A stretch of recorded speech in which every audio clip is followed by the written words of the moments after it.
Welcome back to One Winning Pod, where the Ravens have extended their preseason win streak to 22 games, as everyone cares quite a bit about. But more importantly than that, we got yet another week of film to see some of these new guys, see where players are, quite a bit more to digest, a lot of good, some things that we'd like to see cleaned up. And joining us to talk about this is Jason from HuddleItUpFilms. How's it going, Jason? Doing great, guys. Thanks for inviting me on. Again, it's been a little while. Excited to talk Ravens football with guys. Always a pleasure to have you on, and I guess we'll just jump right into it. As everyone's already talked verbatim about this guy, we just got to get it out of the way right off the gate. Isaiah Likely, greatest player to ever play football, right? He's pretty good. Yeah, he's having a fantastic preseason. Man, this game, man, it's just I can't tell if it's like he's definitely playing really good, but it's, at some point you kind of have to ask yourself if just like if Likely was on the sideline, would the offense do anything? Because that's just how much of an impact he's having in this preseason, particularly this game. I mean, he's just a security blanket for Huntley. I think Sarah Ellison tweeted something out that he had like 15 snaps and had 8 receptions or something. That's insane, just for that level of production. That in preseason, no less. Like, sheesh, man. It was so predictable too when he was in there, Chris. What was it? 15 snaps, and he was targeted 8 times, caught all 8 balls. By comparison, the entire wide receiver room only had 9 targets. All of them combined for the entire game. Isaiah Likely had 8 targets, 8 completions on 15 snaps. So it was very Roman-esque. It was very Tyler Huntley-esque. It was the Isaiah Likely show. And boy, did he deliver, capping it off with the touchdown. Got a little winded, came back in, shook number 59, who had no chance in the world, and capped off his night the way he should have. Yeah, I mean, that was a crazy play, too, because you knew, like, after that drive, like, you knew that they were going to target him. He didn't even look open to me. He just threw it to him anyway. Perfect placement, like, made it look easy. The thing I liked about Isaiah Likely's game is that he showed some veteran moves already when he came back to the ball, giving Huntley a friendly ball to throw when he was scrambling. That is awesome. I was just frustrated, though, that we know Isaiah Likely is going to make the team. The wide receiver situation we didn't have as clear of a vision on, and they were like, that's okay. You don't need to get looks. And, I mean, I'm starting to think it's actually a pretty clear picture with the wide receivers, and we'll talk about that in a bit. But obviously Isaiah Likely did really well. I kind of hope we don't see him at all in the next preseason game, but we will see. Yeah, I mean, I do want to stick a little bit more on Likely before we move on, because I do think we do need to move on and talk about these wide receivers like you guys are saying. I don't think it was a surprise that Likely did as well as he did after what we saw him do in his preseason debut against Tennessee, but it was surprising that they went so much to him. Like we said, it kind of seemed like we knew what we got from him. I thought going into the game we would see him much more as of them trying to get him some more snaps blocking, as he had some issues with that in the first game, but they wanted to get him more like as a receiver, apparently. And for me, I think the question now with Likely isn't, is this guy going to be good? It's how is he going to fit into this offense in 2022, or to what degree, I should say. I think we know how he's going to fit in. But a lot of talk has been given to the wide receiver position this year. Obviously, fans are mixed on their opinions on whether or not Duvernay, Wallace, Prochet can step up. I know that the 4 of us are pretty bullish on some subset of that group, but I was thinking about it. Can Likely really step up and be the number 3 target for this offense, and this offense still be very effective? And you look at the last couple of years, there's not that many offenses that have done that. But, the Eagles, 2018, 2019, they made that work with Zach Ertz and Dallas Goedert. They were able to have effective passing offenses with spreading the ball and giving both those tight ends a lot of room to eat. You look, Dallas Goedert had an impressive preseason his rookie year as well, like we're seeing from Likely. I'm looking at that, and maybe Likely steps up and is the number 3. Might not be too outlandish to say Likely could be the number 3 target when it's all said and done for this upcoming offense. Yes, I think he definitely has a chance to earn that. And it's going to mess up a lot of the personnel groupings this year. I really think we're going to see a lot of 13, and it's going to be different from the 13 personnel in 2019. Because remember, back in 2019, Mark Andrews was still making a name for himself, and Nick Boyle was part of that crew, of course, and Hayden Hurst. All three of those guys, you can line up in line next to the tackle and have them help or block a defensive end or outside linebacker. And Isaiah Likely, being about 240 pounds, is not the most imposing. He's basically a receiver. He's basically a slot receiver. So a different, people talk about the 3 tight end sets that we used in 2019. Well, that was only about 6 to 7% of the plays. It seemed like a lot in our mind because they were so effective with it. But with Likely, he's basically a slot receiver, as we saw in that game. And when Andrews, a huge part of our offense, he does a lot of his damage from the same spot. So, if you're going with a quote unquote, 3 receiver set, 2 of those receivers are actually going to be tight ends, and Mark Andrews and Isaiah Likely with Bateman. And then you'll probably still have a guy like Boyle or Ricardo on the field making that 4th eligible. And of course, the running back is your 5th eligible. So, man, long story, even longer, a lot of possibilities, but I share your concern, Peter, that we can get the best guys on the field, find a way to get Likely on the field, because I don't think he is an inline tight end. I think he is a receiver for all intents and purposes right now at this point. Trivia question. How much does Chase Claypool weigh? I am going to guess as much as Isaiah Likely, because you're bringing it up. Yeah. I'll say 5 pounds lighter. 2 pounds lighter.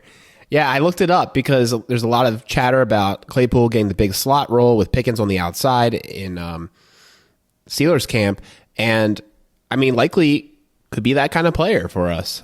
I saw Likely actually put up some nice blocking in the pass game when Snoop was scrambling, so worth pointing that one out. And, yeah, overall, guys, this is a great player, and I am super glad to see it. And I'm glad he's on my Dynasty team. And guys, if you're doing underdog drafts, you can still get him for free in the last round. You should totally take him.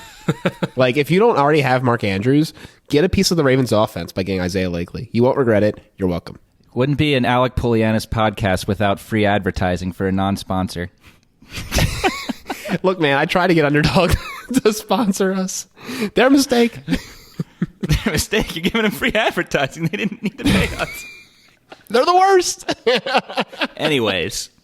It is pretty funny, though. I'm going to kick it to Chris on this one because, it's not too long ago that a lot of us were like, okay, where are the weapons on this team? How are we going to use it? Man, Shamar Bridges, this is a great sign.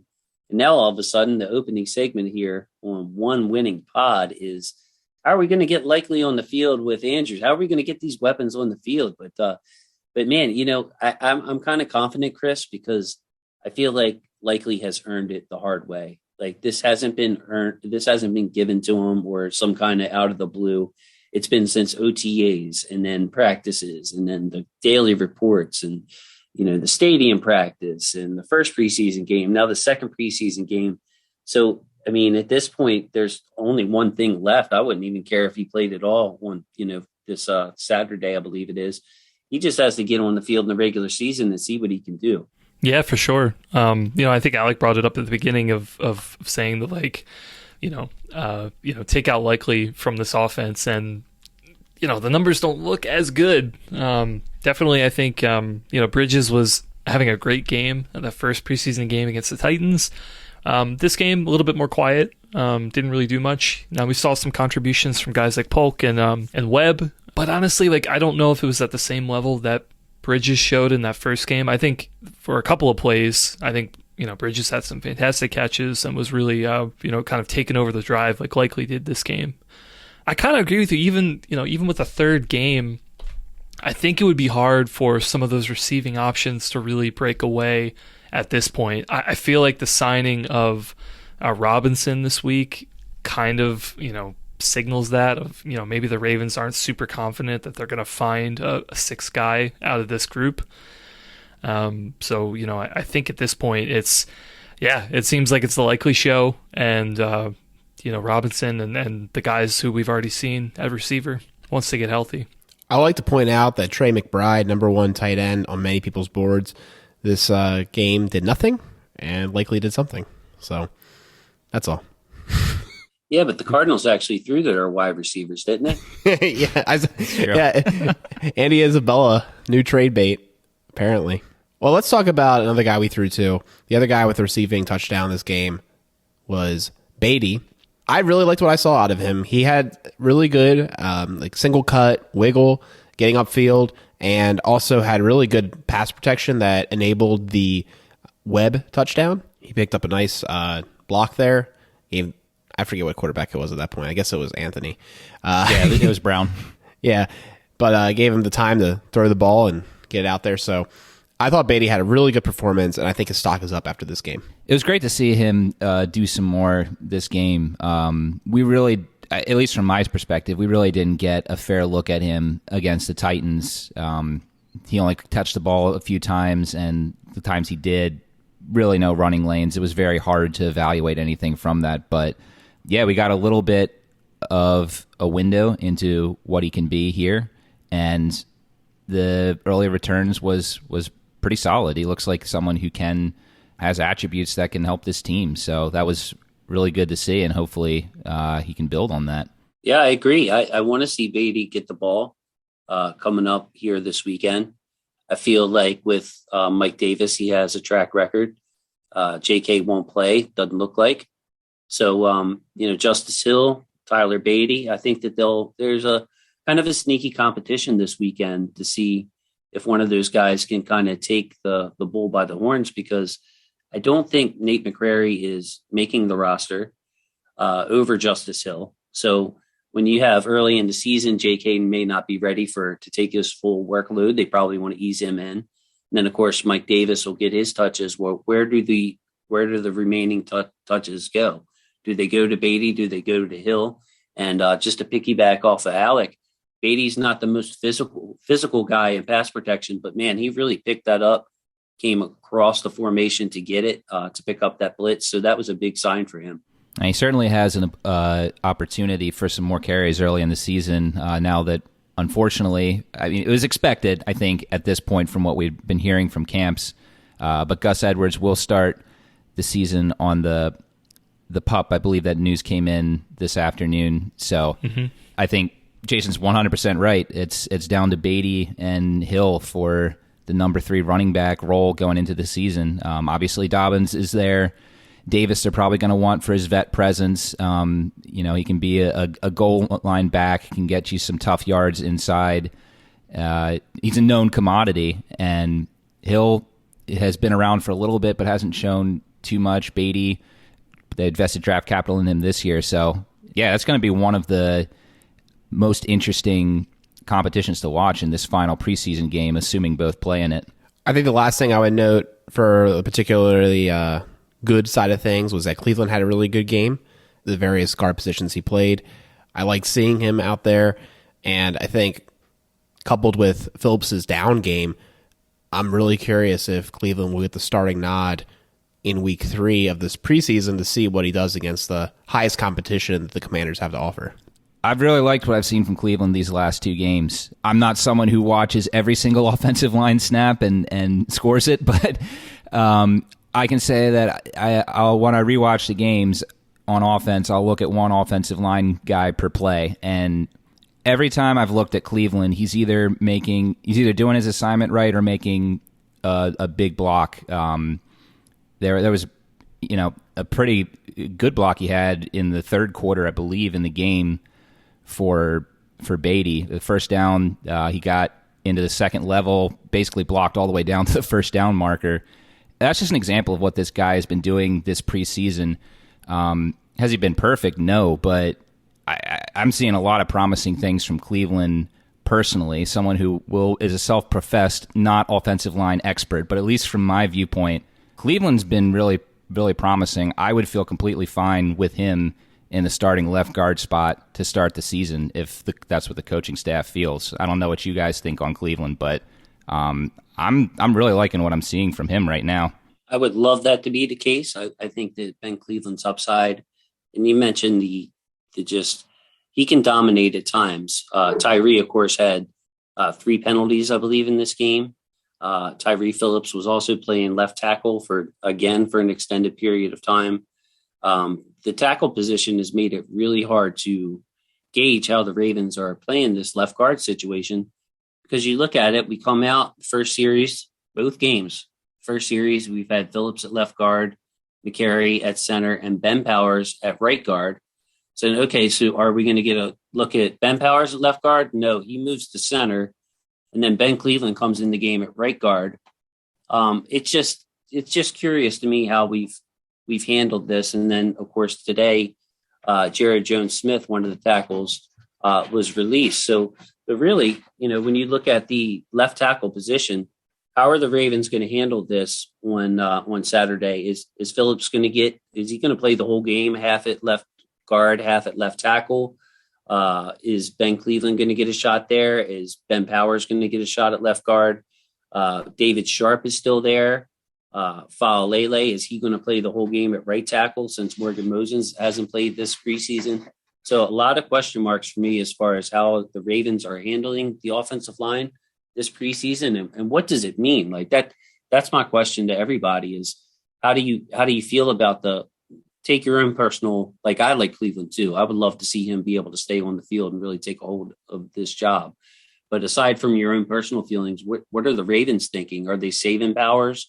Do you believe that they think he's the front runner still when we haven't seen him play? Like, I'm kind of confused here, guys, and would love to hear your opinions. I'm confused as well about the status of Powers. You look at the depth chart, and I want to give a shout out to Festivus Max 52. We had a big conversation about that. He has keeping Powers and being kind of the 10th offensive lineman. I can see that. I just think you already have McCary as the quote-unquote super sub. You have Linderbaum that's going to be the starting center. Powers is going to have to come in if another person gets injured, right? I just don't see... I don't know. I don't really see how this works out for him.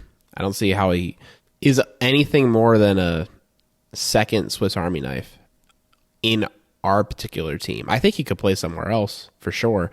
But the Ravens seem really committed to this Phillips or Cleveland experience, and I can understand why. I think they have better traits. Yeah, totally. I mean, I think we talked about this probably last week. Seems almost like kind of like a trade bait situation. Yeah, I agree. Like, again, and other news, I don't actually know if we mentioned this, but Linderbaum is coming back to practice or did come back to practice today. So, maybe there might be a chance that he does play against the Commanders. But yeah, I mean, I feel like it's weird because when I heard of the injury with Linderbaum, I kind of wrote that off of like, that's a little risky. He might be out for the season. And to me, there might be a chance if that were a reality, which now it's not. He's coming back in practice, at least as far as we know. In my mind, I think I could have seen a path for Powers to be here, but you add him back, and you're right, Alec. It's like you already have 2 centers here.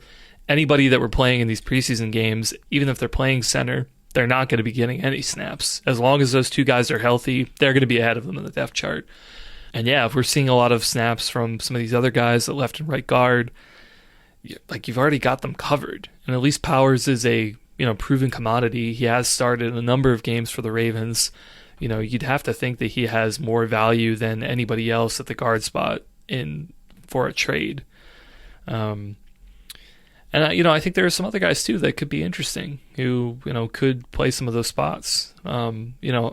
Tristan Colon. I mean, I don't know if he's had any snaps at guard, but I know he seemed okay from some of the things we've seen from him. I mean, he might be a guy that I don't know if it makes the roster per se, but maybe a guy to keep around who might be a developmental guy. It is weird, for sure. I kind of want to echo what you said earlier, Jason, of just like this experience of having everybody kind of play all these spots on the line.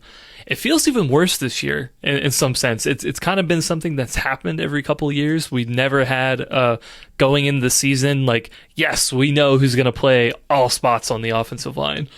This year, it's like we kind of know, but there's still like tons of movement everywhere, and like the same guys might be on the field, but they're playing vastly different positions. It's I gotta just just laugh sometimes at like how the Ravens like, you know, approach this somehow. I mean, I hope it's going to work. It seemed like, you know, we've been able to throw together a line for the last couple of years, but I gotta say, like, the method there to get there is kind of crazy.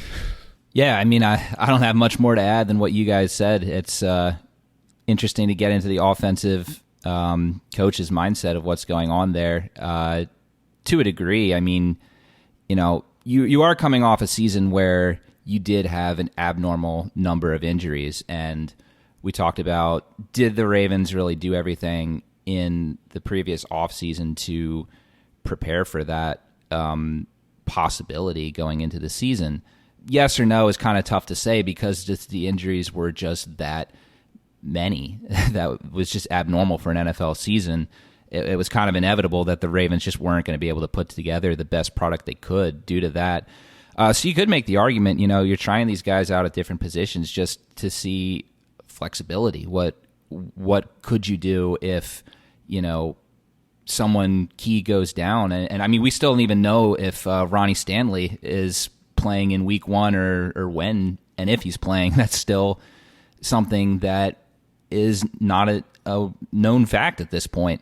Hopefully the coaches have a better idea on that than we do. But yeah, I think there's a lot of different ways you could interpret it. I'm not going to say that I have any more idea than anyone else, but yeah, I think my personal take on it is you're trying to get flexibility, get ideas for what could happen if there is an injury down the road. But you know, there could be a multitude of reasons that they're taking that approach that they are. Yeah, I just feel like in this game in particular, there were more questions than answers on the offensive side, whereas on the defensive side, I feel like we got some information and some guys made moves. In this game in particular, Ben Cleveland looked great, and then he got banged up, and then he wasn't in practice today, I believe. So it's like, man, he can't stay on the field. Tyree's being moved everywhere. We haven't seen Ben Powers play at left guard. In addition to that, I feel like Shamar Bridges is just this close to being okay. He's the 6th receiver on the team, even after Demarcus Robinson was signed. But we didn't get to see a lot from the receivers. So a lot of questions there, I think. You know, we knew Likely could play, and he had a day. We knew Tyler Huntley could be efficient with the ball. He was just that. He was extremely efficient. Numbers look great. Completion percentage off the charts. We didn't see the ball pushed downfield, though. We didn't see the receivers get challenged, and we didn't see Huntley get challenged as far as pushing the ball outside the numbers down the field. Kind of like, it's funny. It's like the same things that people who don't follow the Ravens closely say about Lamar. That's kind of what you get in Tyler Huntley. Like, I would have liked to seen Huntley be challenged, or the coaches challenge Tyler Huntley to take away those nice little safe short. I mean, we call it, what was it? I think it was like less than 10 yards per catch. So it was a lot of short stuff, quick stuff, safe stuff. We were extremely efficient on offense, but it was good from we kept the ball, moved the ball standpoint. But from a preseason standpoint, as far as getting answers, I didn't get a lot of answers to my personal questions, which were, can Bridges cement himself in the roster? What do the other receivers Polk? His only catch was on a broken play. The running game was not good if you look at the yards per carry. So a lot more questions than answers for me on the offensive side, whereas on the defensive side, I feel like, I know we'll talk about that later. I feel like some things were answered. Well, before we move off the offensive line to talk about the wide receivers, I do want to bring up one other guy, and that's Juwan James. I think, we touched on it a little bit.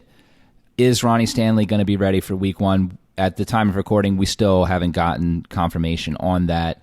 James, I'll admit, he wasn't one of the guys that I was able to get around to watching too many plays of his. There was one drive early. It might have been it was the first red zone drive. I know he had a couple bad pass protection sets that it would have been more than just that one sack that there was if it wasn't for the fact that Huntley is freakishly mobile. But, we look at what the Ravens have at tackle. They've got 3 right tackles and they've got Stanley. How do we feel about James now that we have 2 preseason games looking at him if he did have to step in at the beginning of the season, say for the first 2-3 weeks, and be the left tackle, assuming that he's the guy the Ravens would put in that situation, which, I mean, I don't know if we can assume anything else based on what we've seen in preseason. How are we feeling on that situation on a range of, Big Al to Pro Bowl Stanley, I guess? I feel like for me it's tough because, again, kind of what Jason said, more questions than answers. Like, if Stanley's can't go, do you put James there? Do you put Moses there? We haven't seen Moses play. I don't know if he's better at left than James at this point. So, would I feel confident with like Moses being there? Well, if he's better than James, yeah, I guess I probably would. But if Moses is the option at right, and then we have James, I don't know how that looks. Falele, I mean, Falele hasn't been perfect, but I like what I saw with him for the first game. This second game, I think he did okay. Almost had an injury that was a little bit concerning. I think they ended up saying it was a stinger, so he was able to come back. But yeah, I guess what I'm saying, I don't have much confidence at all at this point. I don't know. I don't know who's going to play. I thought James looked really good the first week, and I thought he did not look really good last night, or on Sunday. So it's a tough situation. Big Al had a lot of good snaps. He just got beat very quickly, way too often. And that's really what you need, is just some kind of trust level. And with Ronnie and Lamar, it's just clear that Lamar knows that if Ronnie's getting beat, it's something minimal. He might get bumped in the back, but Lamar's definitely not going to get blindsided, taken on, if Ronnie's back there protecting him. And that's the kind of confidence you need from your quarterback. I mean, Lamar works magic being able to feel.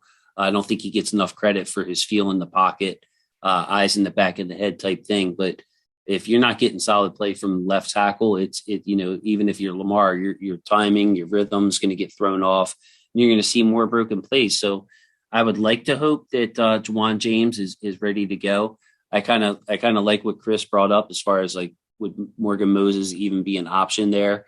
I don't know, but I kind of feel like they're going to leave Morgan Moses at right tackle, have Zeitler at right guard, and Linderbaum at center, and have a really solid right side of the line.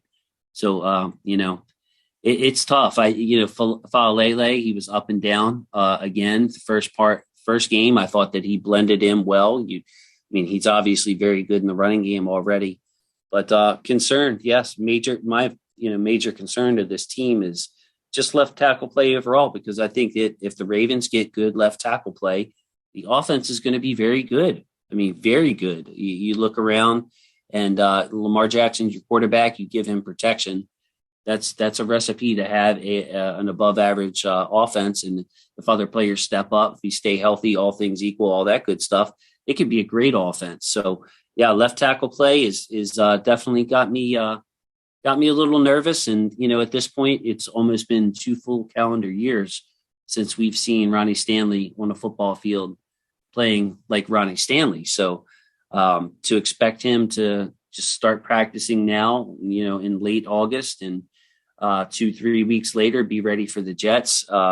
It seems very optimistic, put it that way. So the Ravens have got to hopefully, in practice, they're seeing some encouraging things as far as, okay, Ronnie should be back around this area, and we are confident in this player that none of us maybe know who it is. Maybe it is Juwan James, that he can get us through until Ronnie's back to however close to 100% Ronnie can get back to. I think that's a really good point. Yeah, you're looking at, regardless of whether or not Stanley is cleared to start practicing by the beginning of the season, the Ravens probably are looking at a bridge guy to start the season out. These guys aren't robots. It's going to take Stanley some time to get back in the swing of things, which does bring me to a guy I wanted to touch base on a little bit, who we're expecting to be a big part of this rushing offense, is Nick Boyle, a guy, had a very serious knee injury back in 2020, right? Mid-2020 at this point.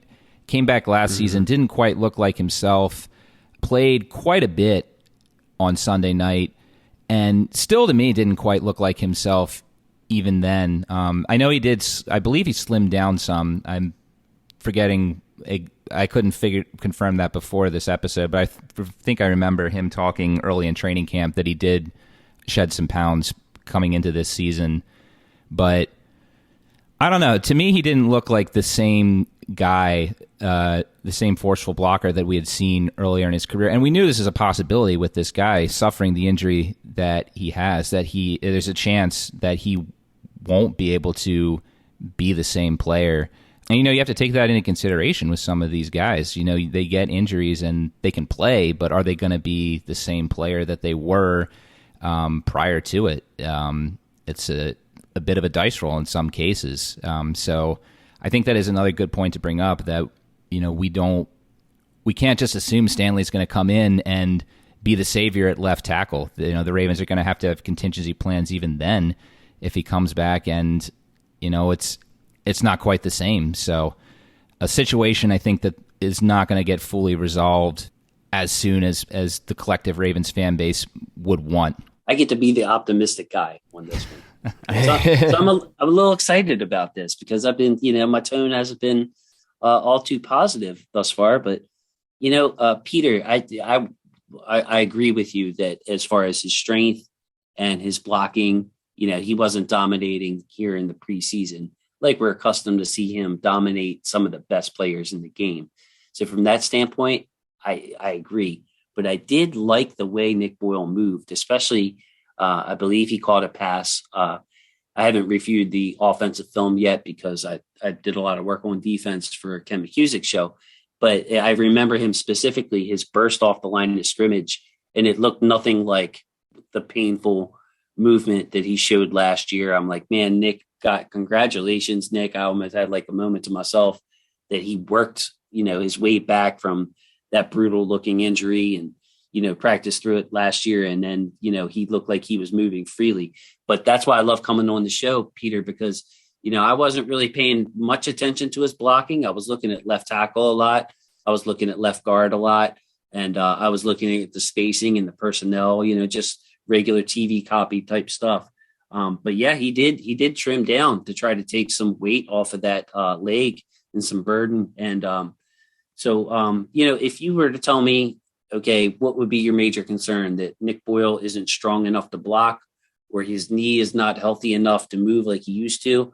I'll take, Peter, I will take okay, let's see if he's strong enough to return to form, because as long as Nick Boyle can move, I kind of like, that was such a major concern after the injury that we saw. It was a brutal shot. That is a good point, and that gives me a little more hope. It's interesting what you focus on when you rewatch. I know for me, for whatever reason, now that you mention it, I'm like, yeah, he did actually seem a little faster. But yeah, I was focusing more on, is he getting as much push on the run blocks as usual? Is he getting as much power as we're used to seeing? But if he has his quickness, that guy knows this offensive scheme inside and out. I have faith that he'll figure out how to have a strong impact given his new physique, given his newly reworked knee. Yeah, it's great, Peter. Like I'm glad to hear you say that. We didn't talk beforehand about that. I don't mean great, because you're not saying the most positive things, but the other thing I wanted to say, Peter, is like a lot of his blocking is these move blocks where he's lined up as a fullback or he's coming across the formation. And on those, it's not really power driven. It's about getting to the spot, finding your guy and that kind of thing. So I'm not going to worry about that, but it is a huge plus, to your point, to have Nick Boyle be able to handle a guy like, Clowney or Myles Garrett or TJ Watt. Like, it's such an advantage for the Ravens because you look across the league, there aren't tight ends that can, hold their end of the bargain up against guys like that. So would be very important. That's something that I'm going to go back and watch now. Thanks to that information, man, that was really good. One other guy I wanted to kind of bring up real quickly before we move on to the defense, Anthony Brown. Do we think this guy has a shot at the practice squad? I don't know about you guys, but I feel like, aside from that one interception, I think that was a little bit of a mental lapse. I think this guy continues to look good. He's efficient. I think he's moving the football down the field a little bit. That pass to Webb, that seam route, was a beautiful pass. Fitting it in between the linebacker and the safety to be able to get that there. That was a great, great pass. Is there any chance that he might make it onto the practice squad? I feel like I don't think he has a shot to make the roster simply because we have so many other guys that we can bring on. But maybe that isn't the conversation. I mean, how do you guys feel about him? 0% chance of making the roster, 100% chance of the practice squad. 100%. I mean, the only way he doesn't is if somebody wants to bring him on and he, for some reason, doesn't want to be here. But I think he's 100% locked to be on the practice squad because we can't be that naked at quarterback to only have, Huntley, right? You have one injury and then you have no quarterbacks, right? And Cook is not on the team anymore. No emergency quarterback. Who is it? Prochet? I don't know. So, yeah, he's 100% going to be on the practice squad. Yeah, I think that's how I see it as well. Just want to get your guys' quick thoughts on this. I already know what I think you guys are going to say, but can you see a situation where the Ravens would decide if someone put up a strong enough package to deal Huntley and have Brown be the backup quarterback? Yes, a strong enough package definitely exists, but I don't think any of these teams are going to do that. Like, Garoppolo is going to be available, and I don't know, man. Huntley's not your guy. Like, he's good and all, but he's not that good. I also feel like no team is desperate enough at quarterback at this point. Pretty much anyone who has a hole has fixed it with at least someone they would feel adequately of if they had to deal, had to start them. Yeah, I mean, think about it, right? Like, I don't know, man. If you're not trying to win a Super Bowl, like, what are you trying to do? So Huntley doesn't get you there, right? Like, he just doesn't. He's not going to get you to a Super Bowl. If that's where you're at, like, as a franchise, it has to be like the only team that would ever try to trade for Huntley loses their star quarterback in the NFC and comes before the trade deadline trying to get Huntley. Like, that's the only way that this is really going to ever happen. And they'll be dumb to do it, but the Ravens will give him to him because they know that they would not see him in the Super Bowl. Yes, I agree. I think that Huntley played well enough, efficiently enough last year that this preseason isn't like taking anybody by storm as far as other teams across the league saying, man, we need this guy. I think Huntley's played his game. He's just played a better version of that game in the preseason so far. He's looked like the good version of Tyler Huntley.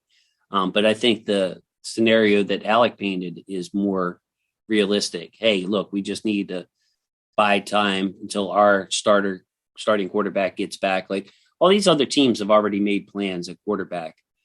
Even the situation in Seattle is like, it's kind of is what it is. If you put Tyler Huntley in that situation, does it make the Seattle Seahawks better than the Niners and the Rams, even the Cardinals? Like, I don't think so. So, I would think that Tyler Huntley, his value to the Ravens is way more valuable than it would be to other teams at this point, to where the Ravens wouldn't take any kind of deal that they were offered. It would take a little more desperation from the other teams and a little more willingness for the Ravens to move on from Tyler Huntley. I mean, he's valuable here. If Lamar got banged up and missed a month, Tyler Huntley he's familiar with the offense. He can use these tight ends, obviously, and Greg Roman offense. And I see him being more valuable to us than he would be learning a new scheme and trying to start in 3 weeks or whatever. Ready to talk some defense? Let's do it. All right, guys. I mean, I think first things first is the defensive line / overall push that this pass rush is able to generate. We saw Owe and Matabuke out there on the first drive. They seem to be having a day with them. The line was collapsing on the Cardinals side, and you can just see that continue. Travis Jones had a great play on McSorley in the end zone. They called roughing the passer. I call it just beast mode engaged, I mean, the team, Isaiah Mack popped off the screen. I thought that there was just so much positive play out of the defensive line. Yeah, Isaiah Mack looked like Khalil Mack, just the defensive lineman version. I mean, the overstatement, of course, just making a joke. But, man, I look at defensive linemen 7, 8, and 9. I mean, we don't know much about Nichols. He's a rookie, so I'll put him at 9. But Mack at 7 and Aaron Crawford at 8, or whatever order you want to put those guys in. I mean, I firmly believe that they could be snagged off the Ravens roster and put onto another roster, which would, obviously is detrimental to the Ravens. But the defensive line overall just looks that deep. We haven't seen Calais. We saw Matabike very sparingly. Broderick Washington didn't play much. Brent Urban started, I believe, or he was in for the first couple of series for the first quarter. He didn't play much. And despite those four guys really not playing much, Michael Pierce not being active. So your top six guys didn't play much, or top five out of the six. Travis Jones did. He played a little too much for our liking. We still got dominant defensive line play from Travis Jones, Isaiah Mack, Aaron Crawford, and Nichols. What a position of depth for the Ravens. This team's going to be able to stop the run come hell or high water. Pass rush is always a question mark, but we got some real guys down there, man. I hope we can hold on to Isaiah Mack or Aaron Crawford. Man, I think the chances of retaining both might be a little slim with the defensive line play across the league. I'm afraid you're right. That's going to be hard to keep them both. And it's a real shame because there's been a lot of chatter about how the Ravens need to get younger at defensive line. And I think they pulled it off, but they did it all at once, and it's going to be hard to keep them all around. For sure. I mean, I think maybe the only saving grace is, we talked about Owe having a great couple of snaps this game, but, behind that, outside linebacker, obviously pretty thin at the moment. Like we said earlier, Bowser, no timetable for him. We're not sure when he's going to be back. Some of the other guys, like, Dalen Hayes, Steven Means, I think that they're going to make the team just from, we don't have any outside linebackers, but they, at least as of yet, have not really shown any flashes, or not many. At least Means did the first game. I think Hayes has had a quiet preseason so far. Hasn't really stood out to me. Means in the second game, I thought didn't really stand out too much. As far as the numbers go, I think, that could be a way we could at least sneak guys on the 53, at least at the beginning of the season, before we have to start making roster decisions in the season. But overall, I mean, I do think there's a lot to like from this defensive line group. I think one of the plays you might have been referring to earlier, Alec, with Owe and Matabuke, when they were just chasing McSorley toward the right sideline. Owe put it on the Jets. I mean, he was running after him. I feel like the only reason that he didn't get the sack was he kind of ran into his own defensive lineman and had to run around him. He just lost a little bit of a step, but he was closing, and he was closing pretty quickly. Fortunately, I think that play ended up forcing an interception anyway. So it was a good play, a fantastic play from him. But Owe, he wanted that sack. He was so close to getting it. The depth at edge rusher is definitely concerning, but I don't think we should understate how freakishly good Owe looked in this game. We talked about it last week. For whatever reason, against Tennessee, he played just one snap, and that was it, which, sure, I completely understand not wanting to play him much in the first preseason game, but it's kind of funny that he suited up just for that. But, gosh, the stunt early in the first quarter with Matabuke and Owe was just perfection. That was a beautiful play. Came very close to a sack there for Owe. McSorley did end up completing the pass to Isabella on that pass interference by Stevens. But what I loved seeing from Owe was that here's a guy who, last year had some great flashes and then other times disappeared. And in this preseason game, he looked like a star defender, which is what you want to see some guy who was a first-round draft pick coming into his second year look like in that environment. And, we saw some pass rush moves from him too, which is something that was a bit of a knock on him last year, that he was relying a little too much on his athleticism and speed to get to the quarterback and make plays, and really needed to develop some more pass rush moves to be more consistent at the next level. And it looks like he's put in some work in the offseason, and we're seeing the start of that. It really did to me. And depth is concerning. I agree with you, Chris. Means and Hayes are likely on the roster just from a numbers perspective at the moment with the Bowser injury and with the unfortunate passing of Ferguson. But Owe is looked like a very much improved player to me in this game, and I'm very excited to see how he's going to look once the season starts. Very excited about Owe and Justin Houston, of course. You know what you're going to get from him. The problem is that's two guys. And then if Ojabo, of course, is going to be out, if Bowser's not ready, he's going to be out. That leaves Stephen Means and Dalen Hayes. I mean, that's still only 4 guys, unless you're going to take a leap with Jeremiah Moon and Chuck Wiley, who was cut and then brought back, apparently, like reportedly cut and brought back, so we would have bodies to fill for the game. So I would just say, with all that said, and then with our commentary on the defensive line, I think that the opportunity is there for Mike McDonald to play 4-man fronts. And we have the personnel to do that at defensive end. Calais Campbell, defensive end. Brett Urban, defensive end. We saw Stephen Means in this game play on the strong side, and he doesn't drop into coverage. So what does that tell you? They were playing a 4-man even front there. And the other strength of this team that would allow us to play 4-man front is that instead of having Bowser as the 5th guy up there, he might be rushing, he might be covering. You can just send 4 and put one of these safeties on the field. Put a Kyle Hamilton on the field instead of having Bowser drop into coverage. You can have Hamilton or someone like that. So the personnel, to me, seems like it's dictating a move earlier in the season until Ajabo and Bowser are there, to where you might see more 4-man fronts, just a basic 4-man pass rush, no tricks, and have your safeties covered behind it. Oh, for sure. I mean, it's unfortunate with that, hyperextension that Travis Jones had. But I mean, you put Pierce and you put Jones in the middle of that 4-man front. Like, oh man, those guys would feast. But yeah, I think if I remember correctly, I think they said anywhere from 2 to 4 weeks or something that injury might take to heal.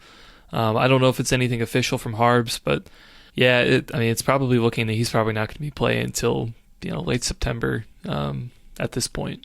But yeah, I mean, I think that's a great observation, Jason. I totally agree with that. Yeah, it seems like those are definitely the strengths. The front end and the back end, I think, are the strengths.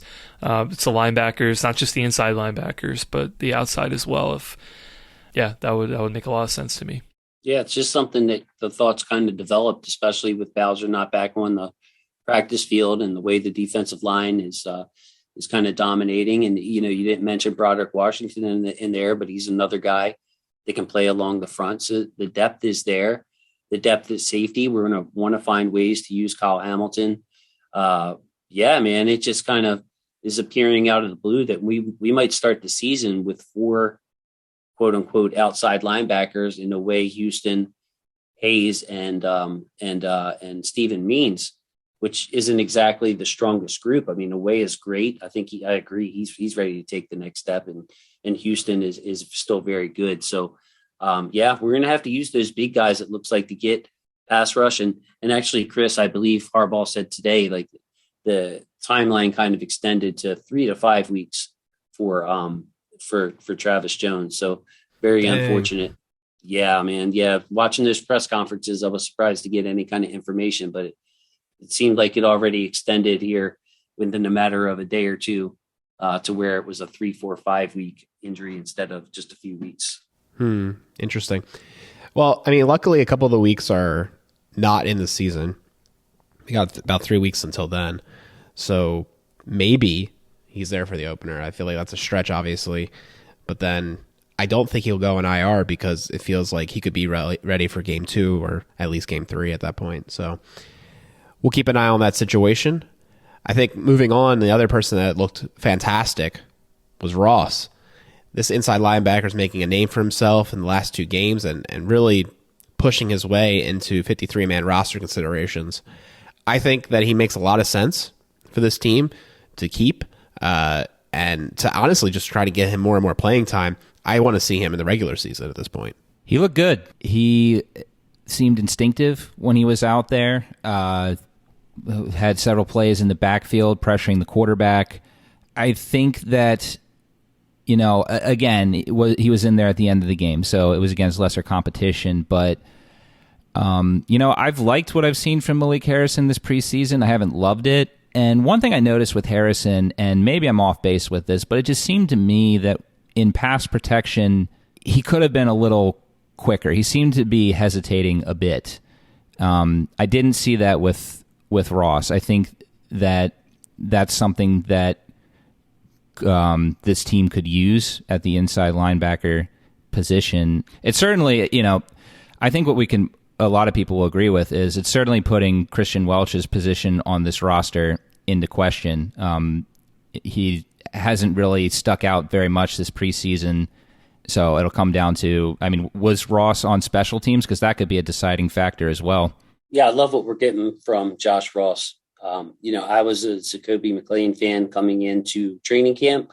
I thought that he would turn some heads this preseason, and man, it's been Josh Ross. All the credit to him, and I think you have to keep him. I really do. Bynes and Queen haven't played, so it seems pretty clear that Bynes is going to be the Mike linebacker and Queen is going to be the Will linebacker, since Queen wasn't out there taking any Mike snaps during the preseason game. Malik Harrison, I think that he's been up and down. He's just an up and down player. We've seen the flashes, and I believe that they'll keep control of him. But when it comes to Christian Welch, like you were saying, man, you got a chance to reset the clock there. And I think that Ross has the upside as an every down linebacker, something that I don't think the Ravens ever thought of Christian Welch. They looked at him as like a 2-down thumper, more like a Malik Harrison. Well, Josh Ross can cover, and his instincts are really good. We've seen it a few times here. He's been the best linebacker in coverage. He's been the most consistent linebacker as far as tackling, making plays in the backfield. So yes, when it comes to special teams, that is a very key aspect, obviously. But I think it's kind of telling that we've seen Kyle Hamilton and Brandon Stevens, as well as Geno Stone, kind of lead the way in the most important positions as far as your punt coverage and your kick coverage, aside from your gunners, of course, which are a different type of athlete. But those guys that are close to the kicker, it's been Kyle Hamilton and Brandon Stevens on kickoffs. It's been Kyle Hamilton and Brandon Stevens on the wing.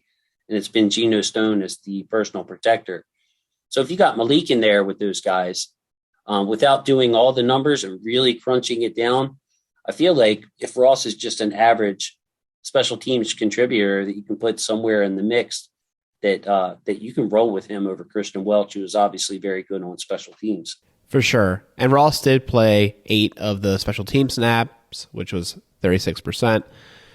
I would say I respect special teams, but I find it extremely hard to believe the players that are notably better in their actual specialty of offense and defense are that much worse in special teams to get, knocked off the team. Like I find that really hard to believe. Right. Like this almost feels like the same like Boykin argument, right? Everybody wanted to keep Boykin because he was so good at special teams, but just garbage at wide receiver. Yeah, getting out. Like I was just going to say, as long as you have your stars at the key positions, your gunners, your personal pass protectors, your wing guys, that's what you're looking for. The guys that were closest to the kickers. And it seems like the Ravens are willing to use Brandon Stevens and Kyle Hamilton in those roles, not just your linebackers all across the board. So if Ross is one of 11 guys or 10 guys covering a kick, you got your main 3-4 guys in that unit set. Not like you're asking Josh Ross to be an anchor of special teams. He's a piece of it. Every piece can be important, but as long as he's staying in his lane and he's willing to do it, which I imagine, they don't have any problems with since he's playing that. As long as you're not a liability in those positions, you're good to go. You know what I mean? You're a backup who can play special teams, and they're not counting on you to be an Anthony Levine type. So yes, man, I just, to get to Alec's point, special teams are important. Backups have to play special teams, but I'm with Alec here. As long as Ross can play some kind of a role on special teams, which it looks like he's being trusted to do at this point, give me the guy who could take over for Bynes next year, or give me the guy who could take over for Queen whenever his option is declined and he moves on. Josh Ross can be a 3-down linebacker. Again, his coverage has been really good. So it's he's got the, you don't give up on guys who have that kind of potential, in my opinion, who have showed it in the preseason and actual game. So, I loved Jacoby McLean. I thought that he was going to be the dark horse, undrafted free agent to make the team. But at this point, same position, different guy, and Josh Ross. While we're giving out accolades, one of the favorites on this show, Pepe Williams, looked tremendous. He had his interception, obviously, great tackling, just around the ball. And This guy is just the likely of the defense group, in my opinion. Put him in bubble wrap. He's done. I'm honestly feeling that way about a lot of players. Like, Hamilton's an interesting case. I think he could benefit from more snaps in preseason, but I don't know, man. I hate seeing people get injured. I don't want to see it. I don't want to see him play as many snaps as he did these last 2 games. I feel like he's been around a little too much for me. Yeah, I mean, at some point you got to have players on the field, but I mean, I get what you're saying. Like, it would be nice to kind of see some more from some of these other guys, and like to see some of the guys that we know they're going to have an impact. Like, try to keep them as safe as possible. But back to Pepe, yeah, I mean, I've loved what I've seen from him. I think he had another really great game. Staying in the position for that interception, I thought was a great move that he had. Maintaining leverage and being able to make the play and return that was awesome. Overall too, I mean, you had the one play where I think he got called for pass interference, but I mean, let's be honest, I think, that was a ticky-tack call in my opinion. I think there were some other penalties that were a little bit more egregious, like Brandon Stevens' first play of the game. Like, all right, come on, man. Like, that's a little excessive.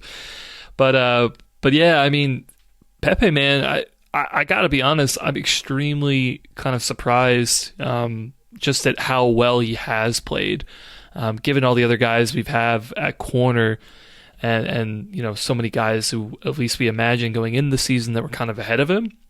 I mean, I'm just like over the moon from what I've seen from him. He seems like a great dude. I know he's been had a few pressers recently. I know, Alec, you gave him a shout out at the training camp a couple weeks ago. Seems like a great dude. I hope that his trajectory keeps going up. I think he could be a great player for us. What's so interesting about Pepe and Likely is, we had some insight into what the Ravens were doing in the 4th round of this draft with that Sports Illustrated article that we talked about in the offseason around the draft time, and how both Likely and Williams were the fallback guys. Like, the Ravens had already gotten the guys that they were looking to get in that round, and yet these 2 guys are just blowing up, making all these highlights, looking like they're ready to step up and play in the NFL week 1, and these are the fallback guys on the Ravens board. It's just crazy, and that's not to take anything away from the other guys in front of them. Some of them, we haven't seen enough of because of injury or for other reasons. But yeah, Pepe looks ready to play. Looks really comfortable. They had him, in a lot of zone looks. He just had a really good knack for the ball in those situations. The interception was great. You love to see that. The secondary as a whole, very deep. Kyle Fuller made some plays this game. I'll admit he was another guy who I didn't watch a ton of his film, but he obviously had an interception early in the game, and I think he might have had a pass breakup later as well. He was around the ball a bit. Another good game from the safeties. Stevens looked a little rusty, but there was still some good there too. Gosh, Andy Isabella was his best friend at the end of that game. I feel like every time the ball was thrown to Isabella, Stevens was on him, but yeah, the secondary, obviously last year, due to a plethora of injuries, that was probably the weakest position on the team. Maybe offensive line was weaker, but you got to feel great going into the season right now. We don't know, how healthy Peters or Humphrey is going to be, but the depth at this group is phenomenal, and I think that this group can weather Peters and Humphrey taking some time to get back in the swing of things if that's what they need, given their injuries. Great point. A couple of things I wanted to address. On Alex's point, Harbaugh is, I guess, pretty straightforward this preseason. If you're a rookie and you're healthy, you're going to play a lot. I mean, Pepe was in the whole game, I think the first game, returning punts and everything. Lele's playing all the snaps he can play. Kyle Hamilton on special teams, you see him in the 4th quarter. Travis Jones gets injured in the 4th quarter.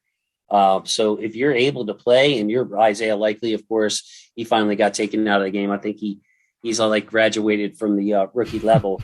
And then, to Peter's point, I think that's a great one. The second cornerback we took in the 4th round is, one of the stars on defense. The second tight end we took in the 4th round. Our fallback plans, as Peter put it, have outshined the guys that are haven't been able to get on the field. And Pepe, I would like to see his time cut back a little bit this game as well. I mean, the experience will help him, but I think that Pepe brings a skill set that no other corner on the team has. And that's the ability to cover your smaller, shiftier, quicker slot type receivers that we're going to see this year. If you have a big receiver on your team, we can cover him. We got Brandon Stevens. Armour Davis is a big guy if he can get it on the field. Kyle Hamilton was used in the slot a lot. We can match up with your big guys, but I'm just so happy to see Pepe Williams make his presence felt and shine this offseason, because if you're looking at he's 5'10", he is the Tavon clone, just a little bit bigger and a little bit sturdier, coming downhill, smacking people, great awareness, great ball skills, tough player. He got a rare Twitter @ from me today, Alec. Rare Twitter @ Very nice. Very nice. Man. I was pumping up the show I did with Ken, the defensive show. And, I was like, spoiler alert, I got a lot of great things to say at Pepe Williams, man. Like, so he's just like, if you could have asked me which one of these guys, Kyle Fuller, Armour Davis, Pepe Williams, any of the guys who are competing there for action at cornerback, which one, Jason, would you like to step up and have the best training camp? I would have said Pepe, because again, he brings that different kind of skill set. He's not your big, tall outside corner. This guy's got a fighter, a slot corner written all over him. And that's what this team needs to complement Marlon Marcus and the other big corners and DBs we have. Yeah, well put. I definitely want to see if we can get Armour Davis on the field for this last preseason game. It's a real shame we haven't seen him yet. But you're completely correct. If you're not trying to compromise Humphrey's ability to play on the outside, you're looking at Pepe playing slot. He's a starter. So him playing this many snaps is what's scaring me, right? And I mean, I think that Hamilton, too, will be a pseudo-starter. So that's the only reason I'm saying we need to maybe think about their snap counts at this point, maybe graduate them like Likely has been graduated. But, yeah, man, overall, it's really great that they have this player. And I mean, look, man, if it were me, play Ardarius for all the snaps. I want to see if he can do it too, right? That's what I would want to see in the third game. Love it. And just to follow up one more time, the Cardinals are filled with smaller receivers. So we really got a chance to see that one Sunday where we saw Brandon Stevens kind of struggle at a few times to keep up with Andy and Isabella. Who looked the most comfortable out there out of all the corners? Well, it was our small, shifty, small wearer. I don't want to say small. Pepe's an athlete, but the shiftier, quicker corner is the one who really showed out and showed up. And there are going to be teams where we're going to need a guy like Pepe to cover them, just his skill set in particular. So yeah, just really happy with the defense overall. It was good to see Fuller make a play. I have full confidence in the safety group, and I'm with Alec. Ardarius Washington in the slot. He got beat a couple of times and then ended the game with a great play. So yeah, let Ardarius play a little bit. Hopefully Armour Davis can get out there and give us a half or something. I don't imagine he's in the best shape, but he banged his head. I believe it was last Wednesday. Hopefully he can come back, start practicing and get some snaps in there. But yeah, Pepe, if you had to ask me, it'd be like, yeah, man, you want to get him some snaps, coach, since you're asking my opinion, go ahead and get him some snaps. But please, man, I think that's our starting slot corner. I think he's made that clear. Let's get him, make sure he's ready to go week 1 versus the Jets. Look, guys, there's one last piece to this recap puzzle. Special teams. I don't know, put it in the notes, but I love it. Sexiest man alive, to go off of last week's theme. Man, Stout is putting up all pro punts right now. And if he's able to keep it up over a larger sample of the season, put the man in the Pro Bowl. Like, I mean, this is incredible. All the punts were inside the 20. 2 of them were inside the 5. One of them could have been inside the 1. And furthermore, the best one I thought was the missile to the sideline, 58 yards, unreturnable. Like, good golly, this guy's amazing. Yeah, and then he kicked an extra point, right? Tucker was the holder for one play as well. Like I sometimes I just like I'm baffled at how the Ravens are just so good at special teams. There are so many teams out there that can barely find a kicker to make kicks for them mid-season. And these aren't like 50-yard field goals. These are like 30-yard field goals. And some teams will go through, like the Chargers, the Browns, gone through tons of kickers and then finally settle on somebody. And then in the offseason, they bring in more kickers because it's still not like fine. We find a punter in the 4th round who essentially now can do field goals and extra points for us. That's just wild to me. Yeah, he can also kick off doing 2 steps into it. Doesn't even need the run up like the other kicker. What can he do? He even scored a touchdown, according to the TV copy. Guys, we have a Hall of Fame kicker, and we're like, why we have this guy who can do all this? That's amazing. Yeah, I'm going to try to not get too high off of him. I would just say, man, his performance has been unbelievable. In the stadium practice that I was at, he had one at the half-yard line, man. You could see it. It wasn't even at the 1. It was at the half-yard line. But look, you know, Alec brought up the most important part of this early, which was he brings the kicker swag. Good looking guy, man. I mean, next to me, you know, he would be the second best looking guy on the set by far. There it is. So you know, I had to get one of those in, but yeah, hey, Jordan Stout, let's not talk him up too much. Let's just make sure his whole game is on point. Let's get through a season with every snap, every hold being perfect and not mess up the best kicker in the game. So I'll bring it down a little bit. You know what I mean? There's a ton of positive though, man. You're so right, Chris. And some of these teams, I mean, didn't the Steelers kicker Harvin struggle a little bit? They spent a pick on him, had some growing pains before he straightened it out. And Jordan Stout's coming out there, monster league. He mentioned today that, you know, Sam Cook's working with him on just the littlest things. He mentioned, I want to say the number was 15 different punts that he believes he can unleash. And it was funny. They asked him how many punts he had last year and he wouldn't answer. I think his answer would have been 1, where I just kicked the damn ball because he joked a lot less last year. Yes. So, you know, he mentioned today in the press conference, I thought it was really enjoyable. Jordan Stout's a really, really fun guy to listen to. That, you know, he didn't want to slander Penn State, of course, but he was saying basically it was just about, you know, kicking the ball. There wasn't much technique involved and that kind of thing. And then he goes to Sam Cook, and if, you know, Sam's noticing an inch here, inch there. I think he said at one point, I thought I knew how to hold until I came here. And then, so he looks like he's having a great time. Sam Cook in the corner of the press conference, looking like a proud papa. Just all good vibes from the punter. So I'm going to knock him down a notch and just say, hey, rookie, don't mess up the greatest kicker of all time. Get them hold straight. I will put one more piece to this. If you're watching him punt the ball, and I always saw this with Cook too, so it's just a continuation. Look at how the ball comes off his foot. And like, it's never quite the same, but it's all intentional, right? Like one of the kicks that he had, that I think it was the first one that went, that could have went to the 1 yard line. It like swooped off his foot. It looked like it was making a huge left. And then like, it kind of like settled out and then, you know, dribbled all the way to the 1 yard line. The other one, you know, went off on the right, and that's where the target missile to the 15-yard line was. So it's interesting watching him punt, the way he lines up, the way he sets.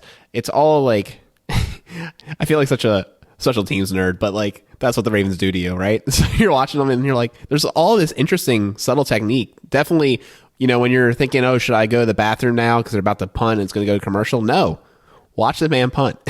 The only thing I think I can add is that it's this 4th round, you know, preseason needs to end because we're putting all this hyperbole on these guys and they haven't even played a snap of real football yet, but really promising preseason for a lot of these draft picks, some undrafted guys, some other young guys.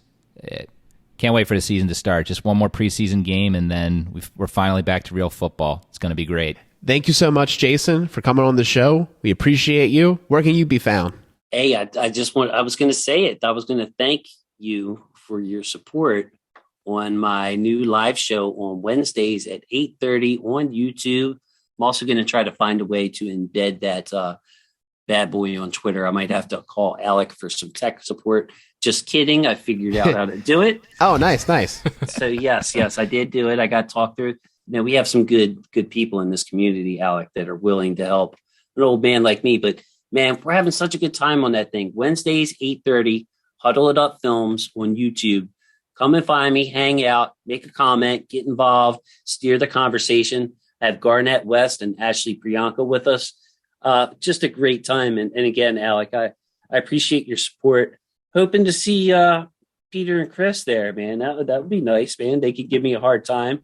Tell me how good looking I am. You know, I like that kind of stuff.